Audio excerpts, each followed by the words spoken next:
જૂનાગઢના મેંદરડા ગામે એવરસાઇન એકેડમીમાં આનંદ મેળો સુખરામદાસ બાપુ દ્વારા ખુલ્લો મૂકવામાં આવ્યો। મેંદરડાની એવરસાઇન એકેડમીના આંગણે ભવ્ય આનંદ મેળાનું આયોજન કરવામાં આવ્યું હતું। ખાખીમઢી રામજી મંદિરના મહંત શ્રી સુખરામદાસ બાપુના હસ્તે મેળો ખુલ્લો મૂકવામાં આવ્યો હતો, જેમાં વિદ્યાર્થીઓની વ્યવસાયિક કેળવણી માટે વિદ્યાર્થીઓએ પોતાના હુન્નર મુજબ અલગ અલગ વસ્તુના 25 જેટલા સ્ટોલ રાખવામાં આવેલ, જેની અંદર આનંદ મેળામાં વિદ્યાર્થીઓ દ્વારા પાણીપુરી, આઈસ્ક્રીમ, ભેળ, ઇડલી, સંભાર, ચાટપુરી, મેક્સિકન ચિપ્સ, થેપલા, દહીં ચેવડો, કેન્ડી, બદામ શેક, રમત-ગમત વગેરે જેવી તમામ આઇટમ બનાવીને આનંદ મેળામાં ભાગ લીધો હતો। હા, મેળામાં આગેવાનો, મહિલાઓ, વિદ્યાર્થીઓ, શિક્ષકો, વાલીશ્રીના સુખરામદાસ બાપુના સહકારથી આનંદ મેળો હર્ષ અને ઉલ્લાસથી યોજવામાં આવ્યો હતો।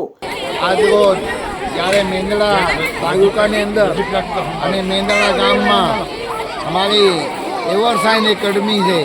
એવરસાઇન એકેડમીમાં આજે જ્યારે બધા લોકો 31st મનાવતા હોય તો 31 તારીખના રોજ દર વર્ષે જ્યારથી સ્કૂલ ચાલુ થઈ ત્યારથી અહીંયા એક આયોજન કરવામાં આવે છે, એને આનંદ મેળા તરીકે કહીએ છીએ આપણે બધા। તો આનંદ મેળાની અંદર વ્યાપાર કરતાં શીખવાડવામાં આવે છે, વ્યાપાર કેવી રીતે કરવાનું। તો આ જ્યારે મેંદરડા તાલુકાના જે બાળકો છે એ બાળકોને અહીંયા વ્યાપારમાં કેવી રીતે જોડાવવું, વ્યાપારીને કેવી રીતે થવું જોઈએ અને ગ્રાહકને કેવી રીતે અહીંયા લઈ આવવું અને લઈ આવીને પોતાના વ્યાપાર કરવું। ગુજરાત સૌરાષ્ટ્ર એક એવા ઉદ્યોગપતિઓના દેશ છે, એક ઉદ્યોગપતિઓના રાજ્ય છે। તો અહીંયા અમારા એવરસાઇન એકેડમીમાંથી જે નાના નાના બાળકો છે બધા ઉદ્યોગપતિ બને એના માટેના અમારા સ્કૂલના ઓનર છે મોહનભાઈ પાનસુરિયા, તો આ બધાને શીખવાડે છે। તો આજે અહીંયા ઘણા બધા બાળકો અહીંયા વ્યાપાર કરતાં શીખશે અને સરસ મજાના જ્યારે બાળપણ હોય આ બાળપણની અંદર સ્કૂલની અંદર સંસ્કાર અને સેવાના એવું બધું માધ્યમથી શીખવાડવામાં આવે છે। તો આજે 2024ના આખરી દિવસ છે અને આવતીકાલથી 2025 પ્રારંભ થયો છે। તો અમારા મોહન દાદાએ અહીંયા સરસ મજાના સ્કૂલની અંદર આ કાર્યક્રમ કરીને આ સ્કૂલની અંદર જે આનંદ મેળો છે, આનંદ મેળા ખુલ્લા મૂકવામાં આવ્યા છે અને સરસ મજાના જ્યારે અમારા શિક્ષક સ્ટાફ હોય, આ એક એવી સ્કૂલ છે મેંદરડાની અંદર જ્યાં શિક્ષા માટે અનેક પ્રકારના સારા પ્રયત્નો થાય છે અને અમારા મેંદરડા તાલુકાના બાળકો આવીને અહીંયા પોતાના જીવનના ફ્યુચર બનાવે છે। અને આ સ્કૂલ તો એક એવી સ્કૂલ છે કે અહીંયાથી ભણીને કોઈ ડૉક્ટર બન્યા, કોઈ એન્જિનિયર બન્યા, કોઈ આઈપીએસ, કોઈ આઈએસ અધિકારી પણ બન્યા છે।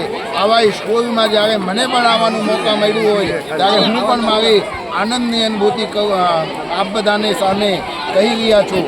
અમારા સ્કૂલના વડીલ એક એવા ભીષમ પિતામાં જેવા મોહન દાદાને પાસેથી મને પણ કંઈક ને કંઈક શીખવાનું મળે છે। જય શ્રી રામ, જય હિન્દ, જય ભારત। આજે અમારી આ એવરસાઇન સ્કૂલની અંદર વ્યાપાર મેળાનું આયોજન, અમે આમ તો દર વર્ષે વ્યાપાર મેળાનું આયોજન કરતા હોઈએ છીએ, ત્યારે આજે આ સ્કૂલને 12 વર્ષ પૂરા થયા છે અને 12 વર્ષ પહેલાં આ સ્કૂલનું અમે ઉદ્ઘાટન કરેલું, ત્યારથી આ સ્કૂલ ડે સ્કૂલ તરીકે અમે ચલાવીએ છીએ।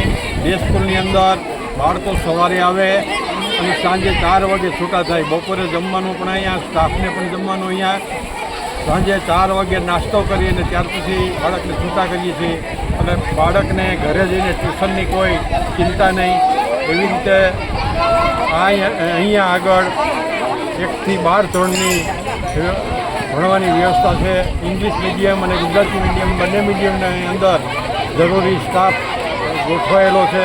એ સ્ટાફની અંદર વ્યવસ્થિત રીતે શિક્ષણ અમે આપીએ છીએ અને અહીંથી ઘણા લોકો આગળ ભણીને ડૉક્ટર, એન્જિનિયરિંગમાં ગયા છે અને હજી પણ આ શાળાનું ભવિષ્ય સારું રહે એના માટે સતત અમે કાળજી રાખીએ છીએ। સતત એક વિદ્યાર્થીઓ પર સતત દેખરેખ રાખીને નાની એવી હોસ્ટેલની પણ વ્યવસ્થા છે। હોસ્ટેલની અંદર મર્યાદિત લોકો સંખ્યામાં અમે હોસ્ટેલના વિદ્યાર્થીઓને રાખીએ છીએ।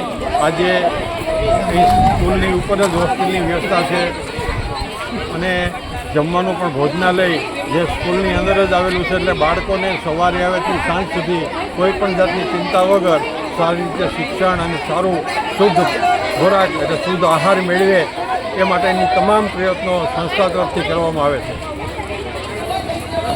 Reporter Mahesh Kathiria, Bhesan, Junagadh, GTV news.